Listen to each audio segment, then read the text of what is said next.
اعوذ باللہ من الشیطان الرجیم بسم اللہ الرحمن الرحیم الصلاۃ والسلام علیک یا سیدی یا رسول اللہ وعلی آلک و اصحابک یا حبیب اللہ۔ سامعین و ناظرین، بہت دنوں سے آپ کی خدمت میں حاضر ہیں، چونکہ کچھ مصروفیات کی وجہ سے پروگرام نہ ہو سکا، تو آج انشاءاللہ تعالی آپ کی خدمت میں حاضر ہوئے ہیں۔ آج بڑے اہم موضوع پر ہم گفتگو کرنے جا رہے ہیں، اور ہمارے پروگرام بہار سلطانیہ میں عظیم مذہبی اسکالر حضرت علامہ مولانا حافظ محمد صغیر ربانی صاحب آپ تشریف فرما ہیں، جو پورے آزاد کشمیر میں کسی تعارف کے محتاج نہیں ہیں۔ اللہ نے بڑی عزت سے نوازا ہے، حضور صلی اللہ علیہ وسلم کی خصوصی نگاہ ہے، اور دین متین کی خدمت کر رہے ہیں۔ تو آج کا جو ہمارا موضوع ہے وہ نہایت ہی حساس موضوع ہے، کیونکہ جو حال ہی میں ایک ملعونہ نے جو گستاخی کی ہے، جو انڈیا کی ایک پارٹی کی رکن ہے، جو مودی سرکار کی جو پارٹی ہے اس کی ایک رکن جو ملعونہ نے گستاخی کی ہے، تو اس موضوع پر ہم آج یہاں آپ کی خدمت میں حاضر ہوئے ہیں کہ اس موجودہ دور میں جہاں 56-57 اسلامی ممالک ہیں، اس دور میں جب حضور علیہ الصلوۃ والسلام کی شان میں گستاخی کی جائے تو امت مسلموں کو کیا کرنا چاہیے، قرآن میں اس کے لیے کیا حکم ہے، حدیث مبارکہ میں کیا حکم ہے، اور علماء کی کیا ذمہ داری ہے، اور عوام الناس کی کیا ذمہ داری ہے، تمام امت مسلمہ کی کیا ذمہ داری ہے۔ تو اس موضوع پر میں حضرت علامہ مولانا حافظ محمد صغیر ربانی صاحب کو سب سے پہلے اپنے پروگرام بہار سلطانیہ میں خوش آمدید بھی کہتا ہوں، اور ان کا شکریہ بھی ادا کرتا ہوں کہ ہمارے پروگرام میں جو حاضر ہوئے ہیں۔ تو شکریہ ادا کرنے کے بعد میں ان کی خدمت میں عرض کروں گا کہ اس حساس موضوع پر امت مسلموں کو کچھ پیغام دیں کہ ہمارے اس جو یہ حساس معاملہ ہے، اس میں ہماری کیا ذمہ داریاں ہیں۔ اس موضوع پر یہ آپ کے سامنے کچھ ملفوظات رکھیں گے، تو آپ لازمی سماعت کیجئے اور حضور علیہ الصلوۃ والسلام کی عزت پر پہرا دیجئے۔ حضور کے ساتھ جو ایک محبت ہے اس کا عملی ثبوت دیجئے۔ تو میں جناب آپ کو خوش آمدید کہتا ہوں کہ آپ لازمی جو ہمارے ناظرین جتنے پروگرام ہمارے سننے والے ہیں ان کو پیغام دیجئے۔ بسم اللہ الرحمن الرحیم، حامدًا و مصلیٰ، اما بعد، اعوذ باللہ من الشیطان الرجیم، بسم اللہ الرحمن الرحیم۔ لا تجد قوما یؤمنون باللہ والیوم الآخر یوادون من حاد اللہ ورسولہ ولو کانوا آباءہم او ابناءہم او اخوانہم او عشیرتہم اولئک کتب فی قلوبہم الایمان۔ صدقت یا رب العالمین۔ الصلاۃ والسلام علیک یا سیدی یا رسول اللہ وعلی آلک و صحابک وسلم علیک یا خاتم النبیین۔ بہت شکریہ جناب حافظ محمد اشتیاق سلطانی صاحب، آج آپ نے مجھے ایک خوبصورت پروگرام میں، اور جو خوبصورت پروگرام کا ایک تسلسل جاری ہے اس میں مجھے مدعو کیا۔ میں بار دیگر آپ کا شکریہ ادا کرتا ہوں، اور ساتھ ساتھ کامیاب پروگرام چلانے پر آپ کو ہدیہ تبریک و تحسین پیش کرتا ہوں۔ آج کے اس دور میں یوٹیوبر، ویلاگر کئی لوگ ہیں جو مختلف موضوعات پر پروگرامز کرتے ہیں، لیکن میں سمجھتا ہوں کہ یہ آپ کا نصیبہ ہے، یہ آپ کا حصہ ہے، یہ آپ کی فیروز بختی ہے، اور یہ آپ کے اقبال کی بلندی ہے کہ آپ نے ایک ایسے موضوع کا انتخاب کیا جس سے حسین ترین، جمیل ترین اور لطیف ترین دنیا میں موضوع کوئی نہیں ہے. بالکل کوئی شک نہیں. تو یہ آپ کا ایک، میں سمجھتا ہوں آپ کے اوپر رب کا بڑا انعام ہے، بڑا کرم ہے. اور وہ جو کہتے ہیں نا کہ آتے ہیں جن کو سرکار بلاتے ہیں، میں کہتا ہوں یہ بھی اسی بارگاہ سے اور اسی جناب سے آپ کا انتخاب ہوا ہے. ورنہ کئی لوگ ہیں آپ نے اپنے ان کے پسند کے موضوعات ہیں، لیکن یہ خوبصورت موضوع جس کا انتخاب آپ نے کیا ہے، اللہ تعالیٰ آپ کو دارین کی سعادتیں عطا فرمائیں. آمین ثم آمین. اس میں کوئی شک نہیں کہ موجودہ دور میں ہر طرف سے اسلام کے اوپر یلغار ہو رہی ہے، اور جو باطل ہے جی چاہے اس کا تعلق یہود سے ہو، ہنود سے ہو، کفار سے ہو، جوس سے ہو، دہریت سے ہو، کسی بھی باطل قوت سے ہو، جی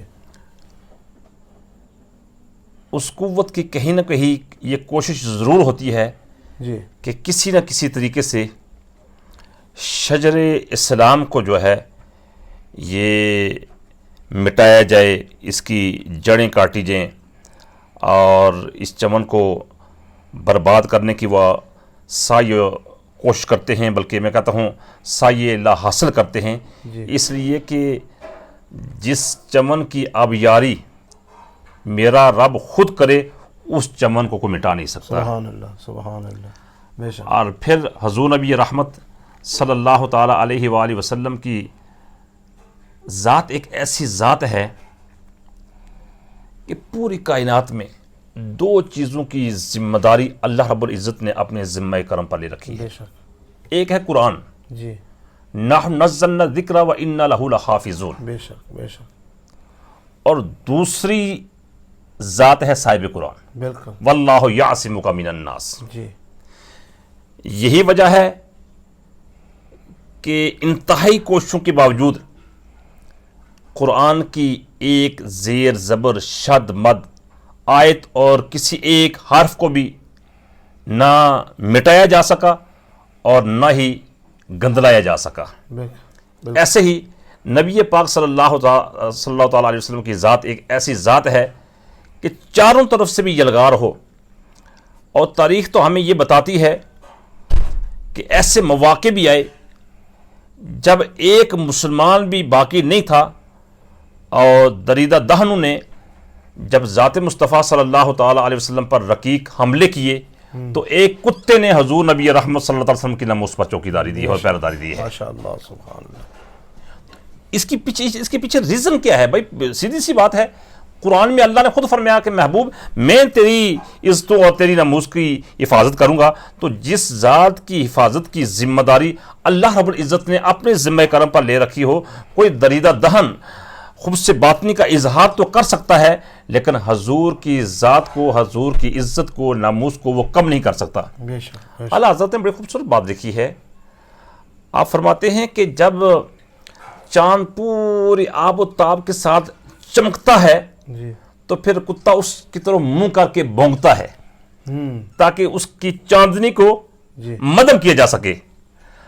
اب ایک کتا نہیں، ساری دنیا کے کتے چاند کی طرف منہ کر کے بھونکنا شروع کر دیں کہ چاند کی چاندنی کو ختم کیا جا سکے، تو ساری دنیا کے کتے جمع ہو جائیں تو چاند کی چاندنی کو ختم نہیں کیا جا سکتا. اور چاند کی چاندنی کو اگر کتوں کے بھونکنے سے ختم نہیں کیا جا سکتا تو میں یہ سمجھتا ہوں کہ ہزاروں چاند جو ہیں وہ میرے نبی کے جو پاؤں ہیں اور پاؤں کی جو ایڑی ہے اس ایڑی کے نشان تک نہیں پہنچ سکتے. تو یہ ساری دنیا کے دریدہ دہن اگر حضور کی ذات میں اگر کوئی اس طرح کے گستاخی کریں بھی تو حضور کی ذات میں کوئی فرق نہیں آئے گا. حضور کی ناموس کو جو ہے میں سمجھتا ہوں کہ یہ کم نہیں کیا جا سکتا. بے شک بے شک. اور پھر حضور نبی رحمت صلی اللہ تعالیٰ علیہ وآلہ وسلم کی ذات، آپ کی عزت، آپ کا وقار، اللہ رب العزت نے آپ کی ذات کو بنایا ہی ایسے ہے اور ایسے سانچے میں ڈالا ہے. اور آپ ذرا باقی آپ کی ذات کو تو چلو یہ اگلا سٹیپ ہے نا، ذات سے پہلے آپ حضور نبی رحمت صلی اللہ علیہ وسلم کے نام باروں کو لے لیں. جب کفار نے نبی پاک صلی اللہ تعالیٰ علیہ وآلہ وسلم کی شان میں جی گستاخی کرنا چاہی تو نبی پاک صلی اللہ تعالی وسلم کا اسم گرامی لے کر وہ طرح طرح کی باتیں کرنا شروع ہو گئی. اگرچہ وہ کفار تھے لیکن چونکہ وہ اہل زبان تھے, اہل عرب تھے, ان کو پتہ تھا کہ یہ جو لفظ محمد ہے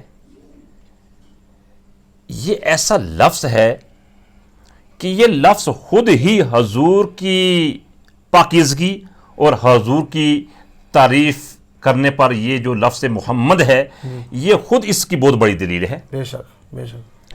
تو چونکہ وہ اہل زبان تھے جی تو پہلے تو ان نے ایسے ویسے الفاظ کہنا شروع کیے, لیکن بعد میں جو ان میں سے ذرا سیانے تھے انہوں نے کہا وہ بیوقوف ہو, تم خود محمد بھی کہتے ہو اور پھر تان و تشنیع کے تیر بھی برساتے ہو, یا تو محمد کہنا چھوڑ دو یا پھر تان کرنا چھوڑ دو.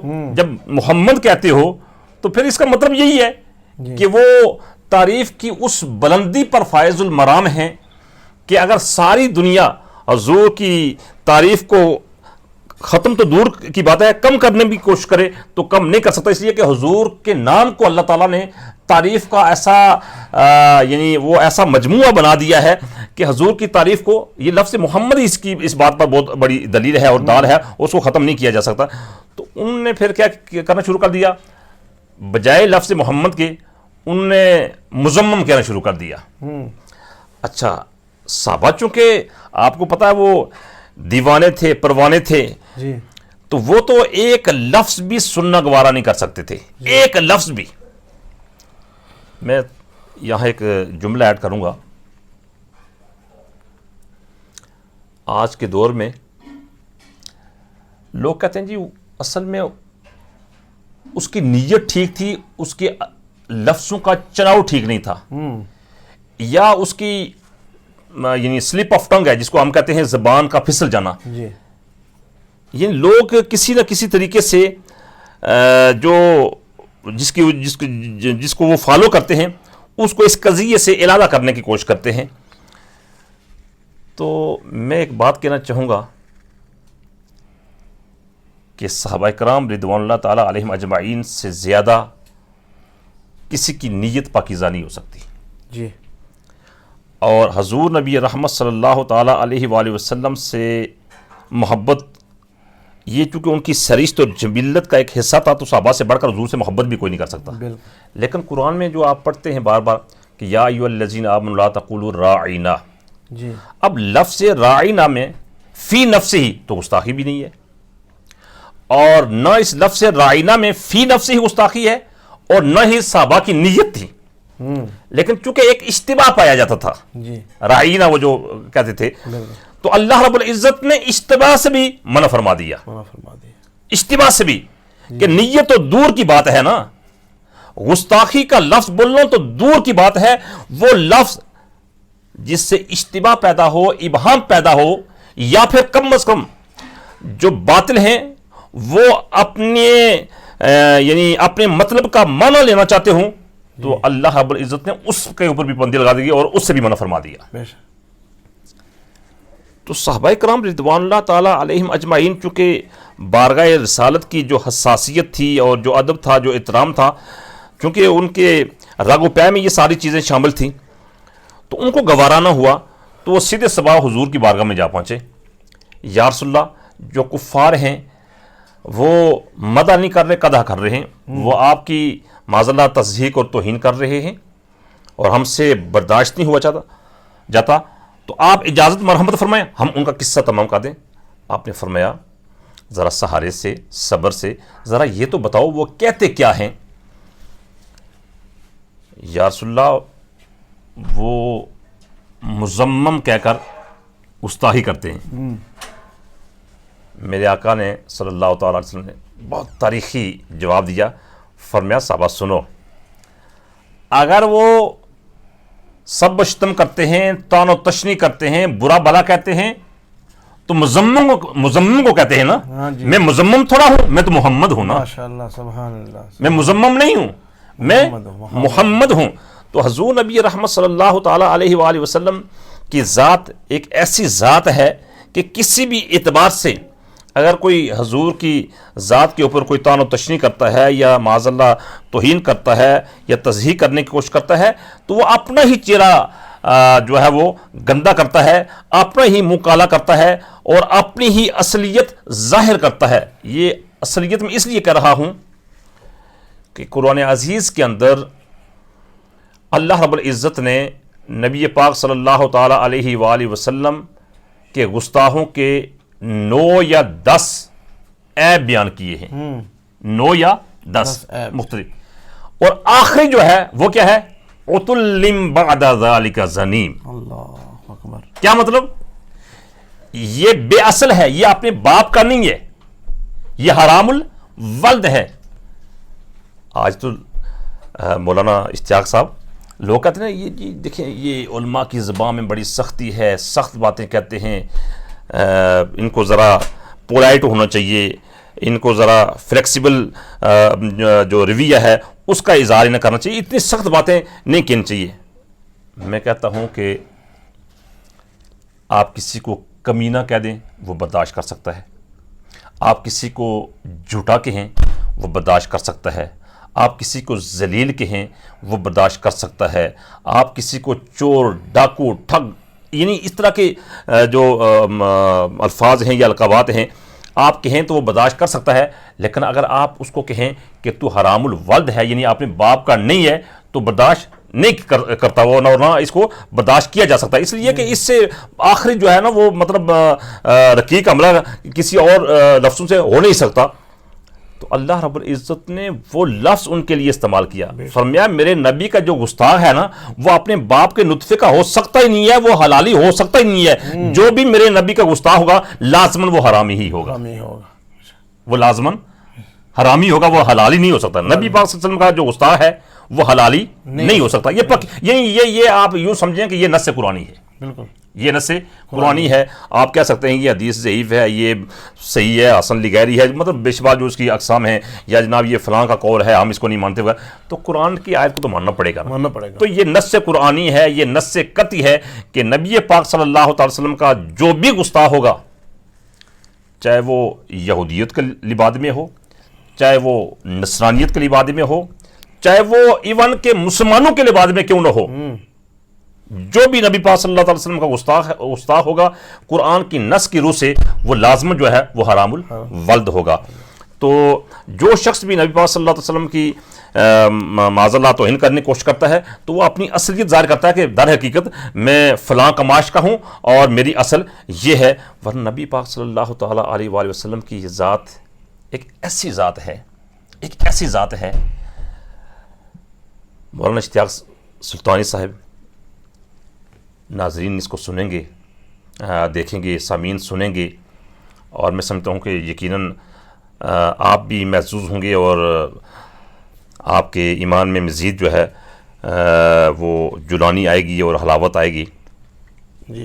حضرت صدیقہ کائنات رضی اللہ تعالی عنہا پر جب دشنم ترازی کی گئی اور بہی خاؤں نے کوئی ایسی ویسی باتیں کی, تو نبی پاک صلی اللہ تعالیٰ علیہ وسلم کچھ کبیتہ خاطر ہوئے. ظاہر ہے بھلے سے معاملہ ایسا نہ ہو, لیکن کسی بھی عزت دار شخص کی حرم محترمہ پر اگر کوئی معاذ اللہ ایسا الزام آ جائے تو پریشان ہونا یہ ایک فطرتی بات ہے. اور پھر نبی پاک صلی اللہ تعالیٰ علیہ وسلم کی شان ہی ایسی ہے, آپ کی ذات ہی ایسی ہے کہ جہاں ساری دنیا کی عزتیں ختم ہو جاتی ہیں وہاں سے آگے میرے نبی کی عزت شروع ہوتی ہے. اللہ اکبر. بے شک بے شک. تو ایک فطرتی بات تھی. اور مختلف صحابہ سے حضور پوچھ رہے تھے, اور جب حضرت عثمان غنی رضی اللہ تعالیٰ عنہ سے پوچھا تو آپ نے عرض کی یا رسول اللہ, اللہ تعالیٰ آپ کے سائے کو زمین پر نہیں پڑنے دیتا. اللہ مبالغہ, اللہ گندی جگہ پر, ناپاک جگہ پر آپ کا جو سایہ ہے وہ نہ پڑ جائے. اللہ اکبر. یعنی اللہ رب العزت اتنا بھی گوارا نہیں کرتا اے محبوب کہ آپ کا جو سایہ ہے کہیں وہ ناپاک جگہ پر نہ آ جائے. تو آپ کے سائے کو اللہ تعالیٰ ناپاک جگہ پر نہیں پڑنے دیتا. یا رسول اللہ آپ کی زوجہ محترمہ کو اللہ تعالیٰ کیسے ناپاک کرے گا، اور کیسے مطلب اس طرح کی بات سے جو لوگ کہہ رہے ہیں معاذ اللہ اس سے وہ ان کی ذات جو اٹھ جائے گی. یا رسول اللہ ایسا نہیں ہو سکتا. آپ کے سائے کی اتنی حفاظت ہے تو آپ کی زوجہ محترمہ کی حفاظت کا عالم کیا ہوگا. اور پھر وہی ہوا قرآن میں اللہ تعالیٰ نے پھر آیات نازل کی ان کی پاک دامنی کی. بہرحال کہنا میں یہ چاہتا ہوں کہ نبی پاک صلی اللہ تعالی وسلم کی ذات ایسی ہے کہ اللہ تعالیٰ گوارا ہی نہیں کرتا، گوارا نہیں کرتا. اور تاریخ ہمیں یہ بتاتی ہے کہ اگر کسی نے اس حوالے سے جرت کرنے کی کوشش کی، نبی پاک صلی اللہ تعالی علیہ وسلم کی معاذ اللہ توہین کرنے کی کوشش کی، ظاہراً نہ صحیح باطناً، تو صحابہ آگے بڑھے اور اس کی زندگی کا قصہ تمام کر دیا کہ وہ ناپاک آدمی اس زمین پر جس زمین کو وجود میرے نبی کے صدقے سے ملا، اس زمین پر موجود رہ کر اس نبی کی شان میں توہین کرے، صحابہ کو یہ برداشت نہیں ہوتا تھا. یہی وجہ ہے کہ حضرت علامہ صاحب تفسیر روح البیان نے، میرے حال میں کیا نام ہے ان کا، اسماعیل حقی نام ہے یا ہاں یہ علامہ اسماعیل حقی یہی ان کا نام ہے، تفسیر روح البیان میں فرماتے ہیں وہ عبس وتولی کی تفسیر میں کہ ایک آدمی کون، مسجد کا امام، ہر نماز میں پڑھتا تھا عبس وتولی ان جاءہ الاعمی. جی مجھے یقین ہے کہ آپ کو اس کا پس منظر بھی ضرور پتہ ہوگا، لیکن چلو تھوڑا سا میں بھی ایڈ کرتا ہوں کہ عبس وتولی وہ ہے نا کہ ایک نبینا صحابی حضور کی محفل میں موجود تھے، تو کچھ کفار آئے، تو چونکہ وہ جو نبینا کفار پہلے سے بلکہ موجود تھے، حضور تبلیغ کا فریضہ سر انجام دے رہے تھے. اتنے میں وہ نبینا صحابی عبداللہ ابن مکتوم آئے، تو حضور نبی پاک صلی اللہ علیہ وسلم چونکہ ان سے محفل گفتگو تھے تو انہیں تو وہ بار بار انٹرپٹ کر رہے تھے. تو حضور نبی پاک صلی اللہ علیہ وسلم ذرا چین بجبی ہوئے، کچھ ناگواری کا اظہار کیا کہ کتنا اہم فریضہ جو میں سر انجام دے رہا ہوں اور یہ بار بار انٹرپٹ کر رہے ہیں، یہ ذرا خاموش ہو جائیں. اور بات بھی بڑی لاجیکلی ٹھیک تھی کہ آپ کسی سے گفتگو کر رہے ہوں تو جو آنے والا آدمی ہے اس کو خاموشی کے ساتھ بیٹھ جانا چاہیے. آداب محفل بھی یہی، آداب گفتگو بھی یہی. جی لیکن بہرحال وہ آئے اور حضور نبی پاک صلی اللہ علیہ وسلم نے کچھ ذرا تیوری چڑھائی اور کچھ ذرا مطلب اس کو اچھا فیل نہیں کیا کہ یہ بار بار کیوں بول رہے ہیں. لیکن اللہ رب العزت نے یہ گوارا نہیں کیا کہ کہیں یہ کفار جو ہیں یہ نہ سمجھ بیٹھیں کہ دیکھو نبی پاک صلی اللہ علیہ وسلم کی آپ کی بارگاہ میں ہماری اتنی شنوائی ہے کہ اگر عام کوئی غریب غربا آتا ہے تو حضور اس کو پریکا کی بھی اہمیت نہیں دیتے. جی بالکل. تو اللہ کو تو پتہ تھا کہ آپ جتنا مرضی ان کو مطلب سمجھائیں بجھائیں تبلیغ کریں یہ ماننے والے نہیں، اس لیے کہ ختم اللہ علی قلوبہم، ان کے دلوں کے اوپر مہر تھی، وہ کالے یعنی دلوں والے تھے، سیاہ پتھر والے تھے. تو ان تو چونکہ موٹیویٹ ہونا نہیں تھا، ان نے تو دائرہ اسلام میں آنا نہیں تھا، تو وہ جو پہلے سے آپ کی غلامی کا پٹا زیب گلوف کیے ہوئے تھے کہیں ان کا دل نہ ٹوٹ جائے. تو اس لیے نبی پاک صلی اللہ علیہ وسلم نے تو کچھ ناگواری کا اظہار کیا. اب وہ جو مسجد کا امام تھا اس کی نیت کیا تھی کہ معاذ اللہ اس سورہ پاک کے اندر اللہ تعالیٰ نے عتاب کیا ہے، تنبیہ کیا حضور نبی پاک صلی اللہ علیہ وسلم کو. تو ہر نماز میں وہ یہی صورت پڑتا. یہ بات چلتے چلتے جناب عمر فاروق رضی اللہ تعالیٰ عنہ تک جا پہنچی. جب آپ تک جا پہنچی تو آپ نے تصدیق کی واقعتاً یہی بات ہے. جی بالکل یہی بات ہے. آپ نے مزید تحقیق کیے بغیر کہ بھائی اگر پڑھتا ہے تو قرآن کی آیت ہے، چونکہ آج بھی اگر کوئی عبس وتولی پڑھتا ہے جی کسی بھی نماز میں تو آپ بڑا فتویٰ دینا تو دور کی بات ہے، آپ یہ بھی نہیں کہہ سکتے کہ اس کی نماز درست نہیں ہے. اس لیے کہ قرآن میں اللہ نے فرمایا فقرؤ ما تیسر من القرآن، جی جہاں سے تم آسان سمجھتے ہو قرآن پڑھ لیا کرو نماز میں، اس میں تو کوئی ایسی بات ہے نہیں ہے. بالکل یہ بات ہے. تو یہ تو بات بالکل ٹھیک تھی، لیکن آپ نے نہیں اس کا قصہ تمام کر دیا. آج کا دور ہوتا لوگ کہتے ہو دیکھیں جی ظلم کی انتہا ہو گئی ہے، مسجد کا امام قرآن پڑھنے والا نماز پڑھانے والا اس کو قتل کر دیا گیا، جناب یہ تو دہشت گردی ہے، یہ تو مطلب اسلام کے نام کے اوپر یہ لوگ فساد پھیلا رہے، پتہ نہیں کیا کیا کہتے. جی لیکن آپ نے اس کا قصہ تمام کر دیا. تو کچھ لوگوں نے کہا جناب عمر رضی اللہ تعالیٰ عنہ یہ نماز ہی تو پڑھا رہا تھا اور نماز میں قرآن ہی تو پڑھ رہا تھا، جی تو آپ نے یہ کیوں کیا؟ فرمایا دیکھو بات یہ نہیں ہے کہ یہ مسجد کا امام ہے، قرآن کا قاری ہے، دیکھنا یہ ہے کہ اس کے دماغ میں کیا چل رہا تھا. اب اس کی سوچ کیا تھی؟ بظاہر تو یہ بڑا پاک صاحب بنا ہوا تھا، بڑا متقی پرہیزگار امام بنا ہوا تھا، لیکن اس کے ذہن میں یہ بات تھی کہ اس سورہ پاک کے اندر اللہ رب العزت نے اپنے محبوب کو تنبیہ کی ہے، عتاب کیا ہے، ڈانٹ ڈپٹ کی ہے، تو وہ اس نیت سے یہ سورت بار بار پڑھتا تھا. تو جس شخص کی نیت میں بھی فطور ہو اور نبی کریم صلی اللہ علیہ وسلم کی گستاخی جس کی نیت میں موجود ہو، پھر اس کا حال عمر کے پاس یہی ہے کہ پھر زمین کو اس کے ناپاک وجود سے پاک کیا جائے. پاک کیا جائے، بالکل زمین کو اس کے ناپاک وجود سے پاک کیا جائے. آج بھی اگر دنیا کے کسی کونے میں اگر نبی پاک صلی اللہ تعالیٰ علیہ وسلم کی معاذ اللہ گستاخی ہوتی ہے تو پھر یک زبان ہو کر چاہے وہ کوئی حکمران ہے، چاہے وہ کوئی قاضی ہے، چاہے وہ مسجد کا امام ہے، خطیب ہے، خانقاہ کا سجادہ نشین ہے، کسی بھی شعبہ زندگی سے وہ تعلق رکھنے والا ہے، اس لیے کہ مسلمان جب تک اس کے دل کے اندر محبت رسول کی شمع روشن نہیں ہوگی وہ ایمان والا ہو سکتا ہی نہیں ہے. لا یؤمن احدکم حتی یکون احب الیہ من والدہ وولدہ والناس اجمعین. بات ختم ہو گئی ہے صاحب. اس لیے یک زبان ہو کر کنڈیم بھی کرنا چاہیے. اور مودی کی جو پارٹی ہے، جو رولنگ پارٹی ہے، جو برسر اقتدار ہے بی جے پی، اس کی چونکہ ایک پارلیمنٹ کی ایک رکن نے یہ دریدہ دہنی کی ہے. میں سمجھتا ہوں کہ حکومت پاکستان کو بڑا سٹرانگ سٹانس لے کر اس کو باور کرنا چاہیے کہ اس کو قرار واقع سزا دی جائے، ورنہ یہ لال قلعہ ہم سے کچھ زیادہ دور نہیں ہے. نہیں، بے شک لال قلعہ ہماری پوائنٹ سے زیادہ دور نہیں ہے. ویسے ہی مسلمان کے سامنے بارڈر ہے ہی کوئی نہیں ہے. جی مسلمان کے سامنے کوئی بارڈر نہیں ہے.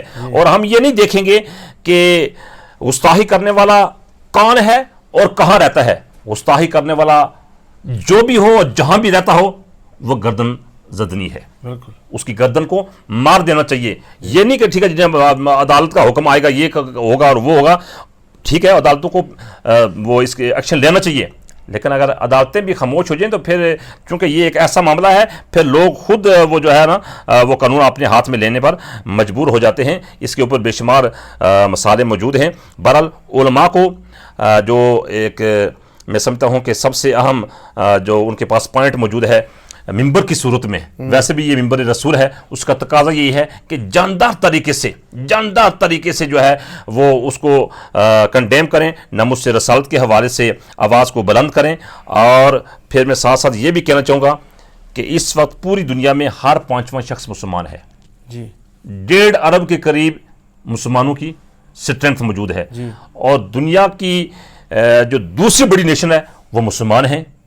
تو اتنی بڑی میجارٹی میں ہونے کے باوجود بھی اگر یہ کمزوری دکھائیں تو نبی پاک صلی اللہ علیہ وسلم کی، جیسے میں نے پہلے عرض کیا، ان کی حفاظت کی ذمہ داری تو اللہ تعالیٰ نے اپنے ذمہ کرم پر لے رکھی ہے، لیکن پھر ان کی جو ذلت اور جو پستی اور جو رسوائی ہوگی پھر یہ بھی وہ کہہ رہے مذلت میں جا گریں گے. اس لیے امت مسلمہ کو یک زباں ہو کر مڈل ایسٹ میں ہو، یورپ میں ہو، افریقہ میں ہو، کسی بھی وہ خطے میں رہتا ہو، اس حوالے سے اس کو ایک مطلب میں سمجھتا ہوں کہ یک زبان ہو کر اور 1 پوائنٹ ایجنڈے پر سارے مسلمانوں کو اکٹھا ہو کر اس کے اوپر کہنا چاہیے کہ اس حوالے سے ہم کوئی کمپرومائز کرنے کے لیے تیار نہیں ہیں. ہمارے داخلی ہزار اختلافات ہو سکتے ہیں، لیکن نبی پاک صلی اللہ علیہ وسلم کی جب عزت اور نموز کی بات آئے تو ہم اپنے سارے اختلافات بھول بلا کر ہم نبی پاک صلی اللہ تعالی وسلم کی ناموس اور عزت کے لیے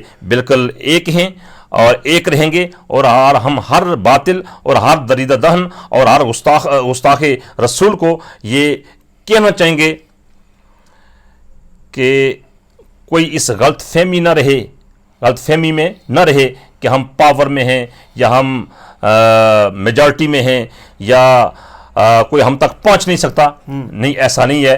نبی پاک صلی اللہ تعالیٰ علیہ وسلم کا گستاخ دنیا کے دوسرے کونے میں بھی ہو تو چونکہ اللہ تعالیٰ نے مسلمانوں کو پوری دنیا میں پھیلایا ہوا ہے، تو کوئی شخص بھی بالخصوص گستاخ رسول مسلمان کی پہنچ سے دور نہیں ہے، چاہے وہ انڈیا میں ہو، فرانس میں ہو، کینیڈا میں ہو، برطانیہ میں ہو، امریکہ میں ہو، کہیں بھی ہو، چونکہ ہر جگہ پر مسلمان موجود ہیں. اور جب سارے مسلمان اکٹھے ہو کر یہ یک زبان ہو کر یہ آواز بلند کریں گے تو پھر کسی شخص کو یہ جرأت نہیں ہوگی کہ وہ نبی پاک صلی اللہ تعالی وسلم کی بارگاہ میں گستاخی کریں. میں ذرا افسوس سے کہنا چاہوں گا کہ اگر مختلف مواقعوں پر ہمارے حکمرانوں نے بزدلی نہ دکھائی ہوتی تو کسی بھی دریدہ دہن کو یہ جرأت نہ ہوتی کہ وہ نبی پاک صلی اللہ تعالیٰ علیہ وآلہ وسلم کی بارگاہ میں گستاخی کرے. اس لیے کہ سبھی کا میں سمجھتا ہوں یہی ایمان اور عقیدہ ہونا چاہیے کہ کروں تیرے نام پہ جاں فدا، نہ بس ایک جہاں دو جہاں فدا، دو جہاں سے بھی نہیں جی برا، کروں کیا کروڑوں جہاں نہیں. حضور کی ذات وہ ذات ہے. اور میں یہ بھی کہنا چاہوں گا کہ چاند روشن تو ہے لیکن اتنا منور تو نہیں. چاند روشن تو ہے لیکن اتنا منور تو نہیں. آقا تیری ایڑی کے نشاں کے برابر تو نہیں. سبحان اللہ. چاند روشن تو ہے لیکن اتنا منور تو نہیں. آقا تیری ایڑی کے نشاں کے برابر تو نہیں. سبحان اللہ. سبحان اللہ. یہ جاں پیاری تو ہے.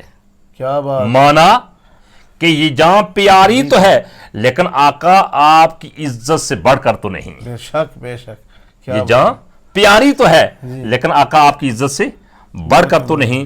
تو آخری پیغام ہمارے ناظرین کو یہ دے دیں. آخری میں خود ہی کہنے والا تھا کہ میرا آخری پیغام یہی ہے کہ چونکہ یہ سوشل میڈیا کا دور ہے، میں کہتا ہوں ٹاپ ٹرینڈ بن جائے.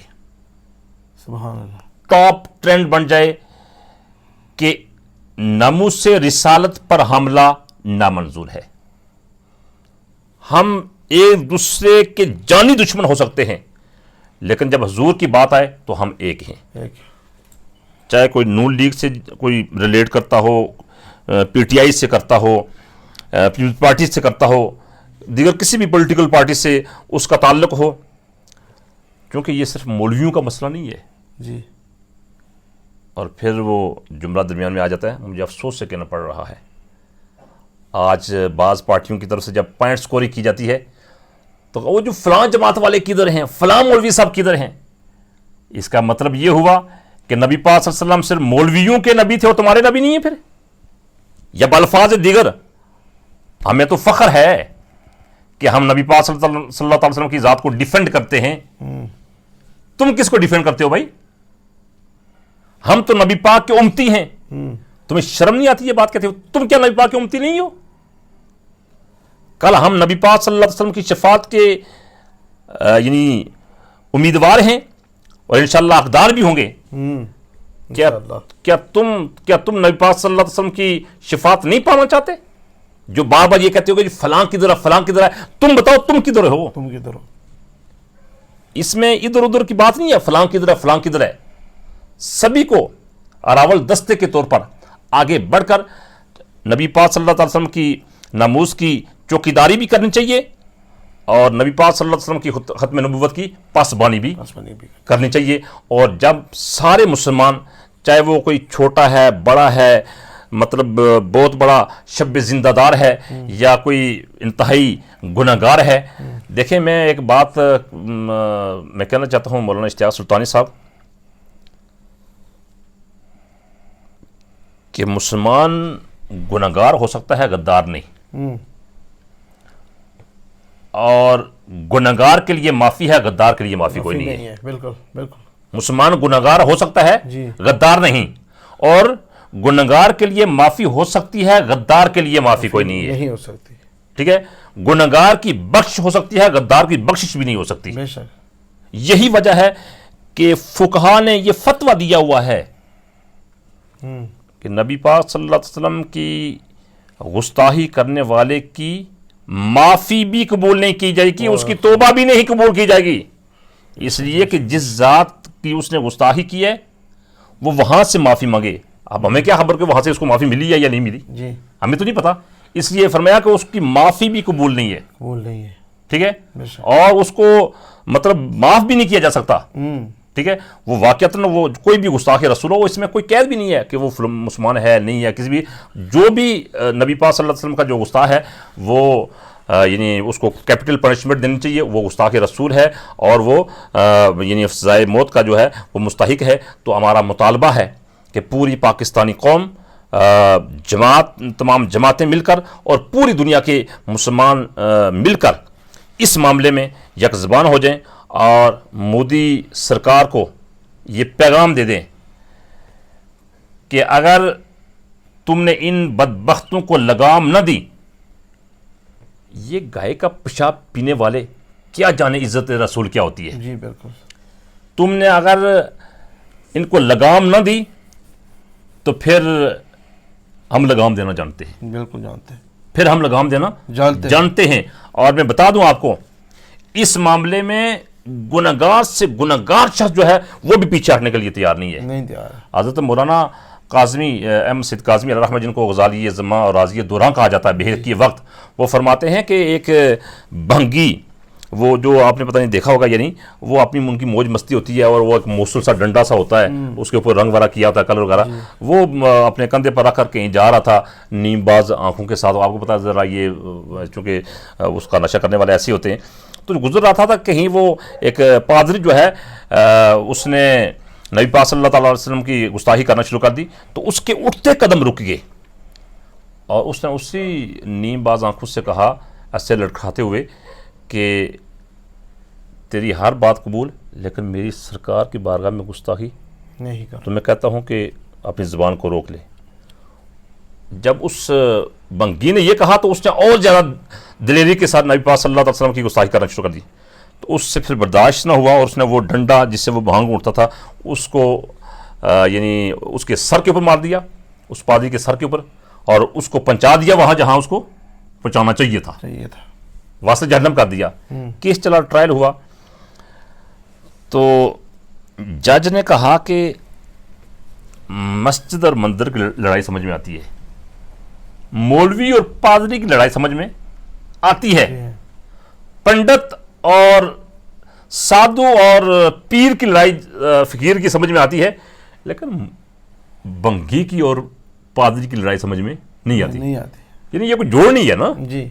لازماً اس پادری نے اس بنگی کے جذبات کو ٹھیس پہنچائی ہوگی، جی، تو اس بنگی نے کہا جی بالکل ایسا ہی ہوا، اس نے میری سرکار کی بارگاہ میں گستاخی کی اور میں نے اس کو منع بھی کیا، لیکن جب اس نے میرے منع کرنے کے باوجود بار بار گستاخی کی تو پھر مجھ سے برداشت نہیں ہوا اور میں نے پھر اس کا قصہ تمام کر دیا۔ وہ جج حالانکہ مسلمان نہیں تھا، اس نے کہا واقعتاً یہ ثابت ہو گیا کہ اس نے تیرے جذبات کو ٹھیس پہنچائی ہے اور تیری جو سرکار ہے اس کی بارگاہ میں اس نے گستاخی کی ہے اور تو نے مجبور ہو کر یہ قدم اٹھایا، لہذا تجھے باعزت بری کیا جاتا ہے۔ کیا بات، سبحان اللہ، باعزت کہیں وہ سٹیپ پھر ہمیں نہ لینا پڑے، جی، کہیں پھر اس نیچ پہ ہمیں نہ جانا پڑے، اس لیے ہم کہتے ہیں کہ وہ اس کو کیفر کردار تک پہنچایا جائے اور ہمارے حکمرانوں کو بھی اور تمام مسلمانوں کو یک زباں ہو کر یہ آواز بلند کرنی چاہیے۔ اللہ تعالی ہم سب کو ناموس رسالت کا پیرادار بنائے اور چوکیداری کرنے کی توفیق عطا فرمائے۔ وما علینا الا البلاغ بہت المبین۔ شکریہ جناب محمد سید ربانی صاحب، آپ نے بڑا وقت دیا، اور ناظرین آپ نے جو بھی باتیں سنی ہیں، میں آپ کی خدمت میں یہی عرض کروں گا کہ آپ سوشل میڈیا آپ استعمال کر رہے ہیں، واٹس ایپ یوز کر رہے ہیں، یوٹیوب یوز کر رہے ہیں اور فیس بک پیج چلا رہے ہیں، انسٹاگرام پر اگر آپ نے اپنی آئی ڈی بنائی ہے، ٹویٹر پر اگر آپ نے آئی ڈی بنائی ہے، تو جہاں جہاں آپ جتنے بھی نیٹ ورک آپ یوز کر رہے ہیں، ان میں آپ صرف یہ جو اپنی آواز کو بلند کرے، یہ احتجاج کرے، یہ آپ کا ہاتھ کا احتجاج ہوگا، آپ کی زبان کا احتجاج ہوگا، اور یہ بھی اللہ کی بارگاہ میں انشاءاللہ قبول ہوگا۔ تو اللہ تبارک و تعالیٰ کی بارگاہ میں دعا ہے کہ اللہ تبارک و تعالیٰ ہمیں حضور کی ناموس کی حفاظت کی توفیق عطا فرمائے، حضور کی ختم نبوت پر ہمیں اللہ پہرا دینے کی توفیق عطا فرمائے، اور جو لوگ حضور کی ختم نبوت کے لیے پہرا دے کے وہ جامع شہادت نوش کر چکے ہیں، اللہ ان کے درجات کو بلندی عطا فرمائے۔ تو ہمیں اجازت دیجیے پروگرام بہار سلطانیہ میں انشاءاللہ اگلے پروگرام میں آپ کے ساتھ ملاقات ہوگی ایک نئے مہمان کے ساتھ، ایک نئے موضوع کے ساتھ۔ وآخر دعوانا ان الحمد للہ رب العالمین۔